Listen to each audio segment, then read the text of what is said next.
Candidate Conversations time, my friends. Thank you again for watching. This is The Hotspot. We are coming to you live from the Harmon Studios. We're on YouTube, we're on Facebook, we're on KUM TV8, and we are all about the election. We're going to show you each and every candidate on the roster so that you can make an informed decision when you head to the polls. And we have two more amazing members of our island community who have made the decision to want to serve you in the forthcoming 37th Guam legislature. They are going to, from now until the time the polls open and until they close, they're going to be working their butts off to make sure that they can earn your trust. And two of the candidates we have right now representing the Republican Party of Guam, second-time candidate Sandra Reyes Seau. Hafa Sandra. Hafa. Very good to see you. Well, nice seeing you in person. Yeah, I interviewed you for the first time in the last election. It was a pleasure.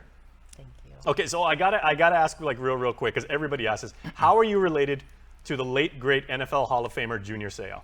I was married to his second cousin.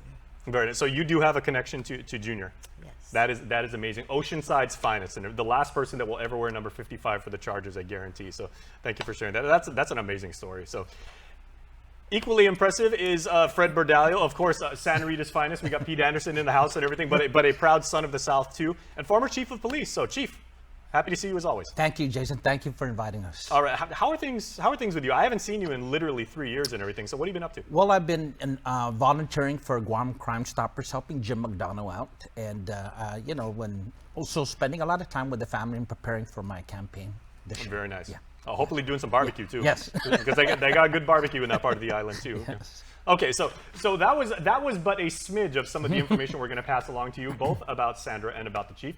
And we'd like to open with Sandra Reyes Seau. You have 1 minute to introduce yourself to the community. Where do I live? Just that camera, please. Okay. Hi, my name is Sandra Reyes Seau, and I'm number 4 on the Republican ballot. I'm originally from Mauricio. My father is Manuel Flores Reyes, Familia Cabeza and Tongue. My mom is Irene Nicholas Reyes, Familia Quinto. I do have 2 siblings. I'm the eldest of the 3, and I have 1 child. My son is Manuel John Evan Regis Daw, and he'll be turning 11 on the 27th of this month. All right, happy early birthday, Manuel. Yes. I moved to Guam 10 years, 2 months ago, and I was only supposed to be here a year because my father was sick, and I wanted my child to get to know my father, because he is getting up there in age. And yeah, that's about it right now. It's a tale as old as time. You came to Guam, didn't plan it to be too long, but you fell in love with the culture, the hospitality, and just the vibe. I feel that there's a reason why things happen in your life, and a reason why God puts you through things that he doesn't think that you can't handle. And I realized that calling, and that's why I stayed, and that's why I'm running. Absolutely, and we can do all things through Christ who strengthens me. I know I've read that 6,000 or 7,000 times over the course of my life. So let's go to Chief Fred Bordallo. Chief, what about yourself that maybe the constituency maybe doesn't know in your platform? Well, thank you, Jason. I'm Fred Bordallo, Jr. This is like my 3rd time of running to serve the people of Guam in the Guam legislature. I'm still staying in Santa Rita with my wife, 32 years, Lily, and she just actually finished her doctorate degree in business. Congratulations. So a lot of things have happened. We have 4 children. We raised them in Santa Rita, and they're all grown up. I'm a grandfather of 9 grandchildren, and everyone knows that because I've always pushed out that service in my family has just been very important, for the people of Guam. I'm a retired chief of police. I worked for Governor Lou Leongoro as the director of veterans, so I'm always concerned about the veterans. And my platform, of course, is securing the future for our families, which means that what we do is, and the legislature is try to make the lives of everyone, affect their lives and give value to them and the quality of life that they have with the struggles were happening here in Guam. Very well. Thank you, Chief. May I ask, Chief, how many godchildren do you have? I actually have 3 godchildren. Okay, so right 3 godkids and 9 grandchildren? 9 grandchildren. It must be pretty expensive around Christmas time at the Bordallo household, I'm assuming. Well, there's a lot of love, and there that's you go. the one thing that it is. And that is the perfect answer. Yes. Okay, speaking of answers, we're going to do the question and answer portion right now, and we'll start with Sandra. 1 minute responses, please. And your first question is, Sandra, as I said earlier, getting elected is all about earning the public's trust. And now being a second-time candidate, you know, you grow from your experience the last time in 2020. Are you going to do anything differently this time for your campaign strategy to earn the public's trust so that you can serve? Yes, I'm going to go out there and talk to people. You know, it's very exciting this time around because during COVID we weren't able to. It was always about social media. So this time is about going out, waving, going out, talking to people, visiting people at their homes, because I heard that makes a difference. So yes, reaching out to our people and hearing their concerns.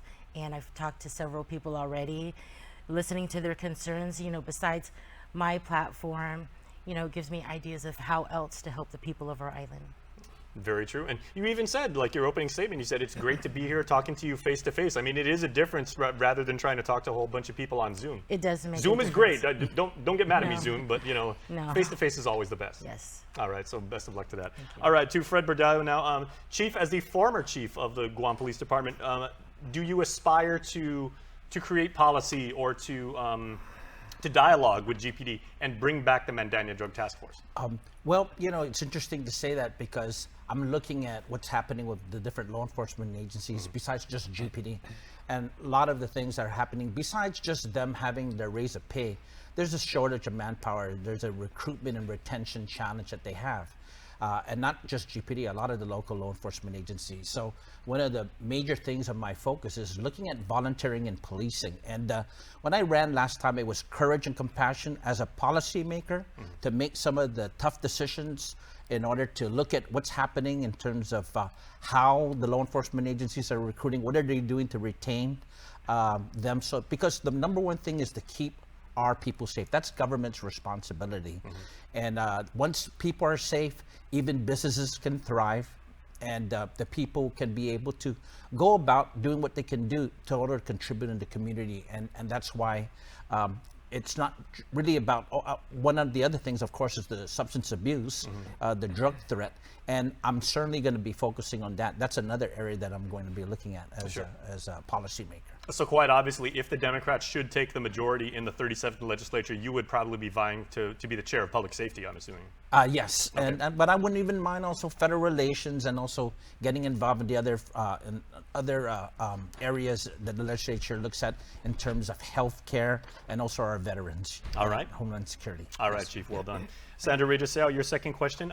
As you said, you've been back on Guam for about 10 years and change. You said 10 years and 2 months now. But I took a look at the interview I did with you 2 years ago, and you lived in the South. You went to Austin Peay University, right? Yes, sir. It's a great school. Yes, I was raised in Alabama and Tennessee. I spent 12 years of my adult life in Fairbanks, Alaska. Then I came here 10 years ago. Okay, and that segues perfectly into the question I wanted to ask your thoughts on is, with that type of broad perspective, you've lived all over the place, you've traveled, you've seen different types of people, different issues and problems we have, at the community level. How do you use that broad perspective to want to author policy that affects Guam's problems, and how do you use that? I've never been into politics. Everywhere I've lived, our governor in Alaska took really good care of us, especially the last time gas prices went up. She took care of us during our permanent fund time. She gave us, each person in the family, an extra $3,000 to make up for the cost of living. And actually, unfortunately to say, Guam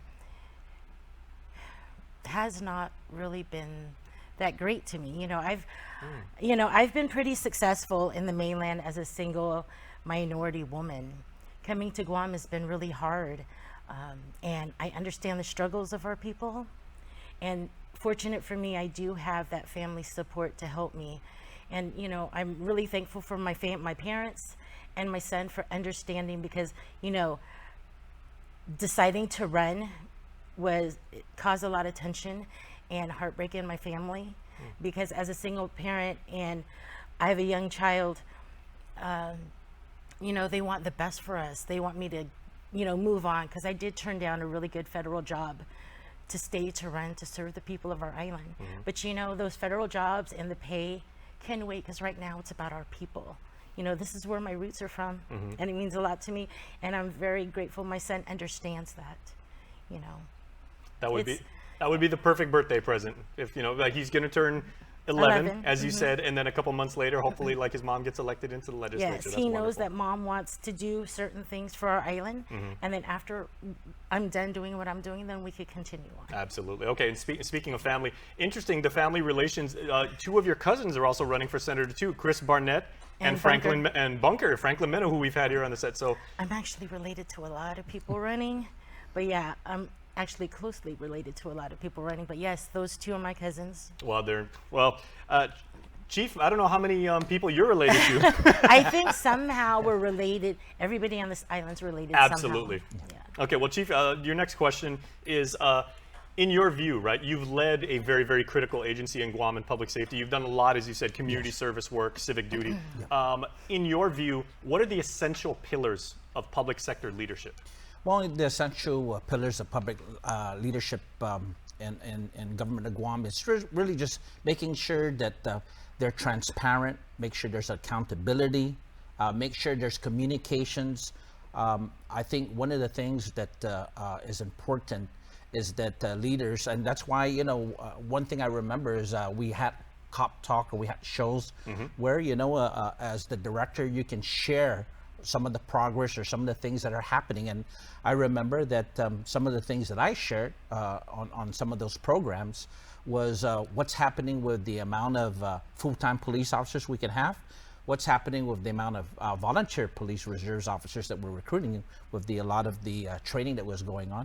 And the other thing about is really the data, the crime statistics, because the crime statistics, I got an opportunity to watch former Chief Azazaki over at the Guam Chamber of Commerce, and it's 2019 statistics, and these are the kind of things that need to be updated so that people have a real good understanding what is the what's the crime picture look like. All right, and of course you lead from the top. Yeah.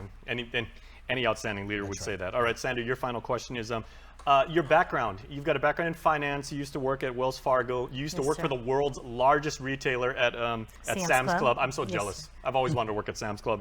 Awesome experience. I learned a lot. So, okay, and given that, what are your thoughts on using that experience, in finance and retailing to improve Guam's economy? Okay, so the particular club I worked at was $100 million club.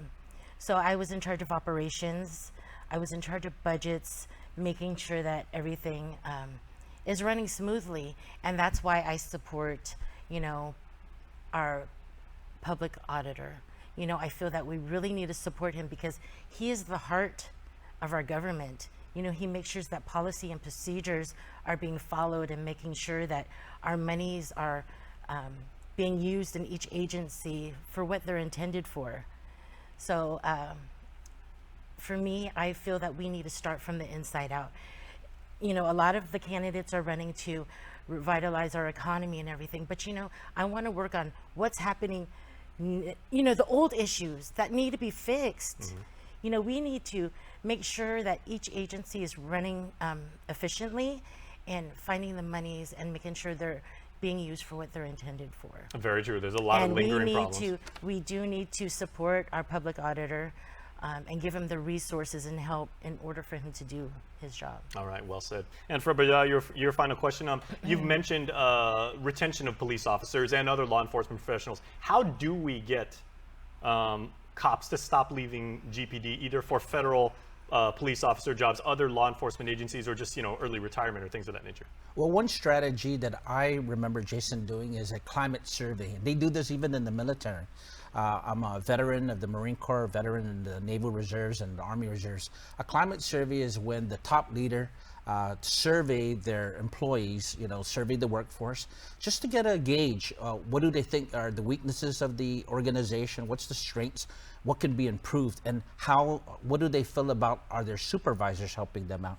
And these are one of the things I believe that if it's done not only in just the law enforcement agencies, every one of the government agencies, the leaders can have an idea by looking at that survey where they think they need to work on, where they think they need to focus on to improve those areas that their own workforce is suggesting. Because sometimes it may not be about pay. Sometimes it might be about other things that are the employees are challenged with like more leave time, you know, to take care of personal stuff or going back to school or to invest in their education and more training for them. Absolutely. Yes. Okay, so Sandra Reyes Seau and Chief Fred Bordallo, I'd like to give each of you, you got about 10 seconds. So the one thing I take away from this interview is family. You're both very, very rooted in family. So Sandra, I'd like for you to take a few seconds to say happy birthday early to Manuel. Happy birthday to my baby, Manuel John Evan Regis Stahl. Happy 11th birthday. All right, happy early birthday. And Chief, if you can give your doctor, the doctor in your family, a very well-deserved First congratulations. of all, Lily, again, congratulations to you.